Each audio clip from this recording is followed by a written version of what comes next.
నిర్మల్ జిల్లా లోకేశ్వరం మండలంలో రైతులు యూరియా కోసం అవస్థలు పడుతూ పడిగాపులు కాస్తున్నారు. యూరియా అందుబాటులోకి రావడంతో లోకేశ్వరం పిఎస్సిఎస్ వద్ద రైతులు పెద్ద ఎత్తున బారులు తీరారు. ఉదయం నుండే వృద్ధులు, మహిళలు పిల్ల పాపలతో వచ్చి నిలబడి ఓపిక లేకపోవడంతో చెప్పులు క్యూగా పెట్టారు. యూరియా పంపిణీలో స్వల్ప ఉద్రిక్త వాతావరణం నెలకొంది. దీంతో అధికారులు పోలీసులకు సమాచారం అందించారు. పోలీసుల సమక్షంలో యూరియా పంపిణీ మొదలుపెట్టారు. సరైన సమయానికి ఎరువులు అందటం లేదని రైతులు ఆగ్రహం వ్యక్తం చేస్తున్నారు.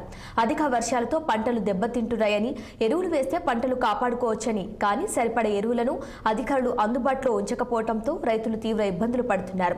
ఇక రైతులకు సరిపడే ఎరువులు అందుబాటులో ఉంచి టోకెన్ ద్వారా సకాలంలో అందించాలని ప్రభుత్వాన్ని కోరుతున్నారు.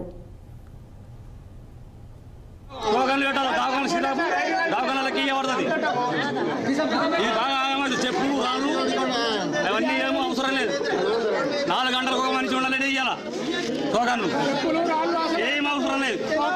టోకన్లు పెట్టాలంటే ఆధార్ కార్డు నంబరు అవసరం లేదు. లేట్ అవుతున్నది, పబ్లిక్ ఇది అవుతున్నది, ఇబ్బంది.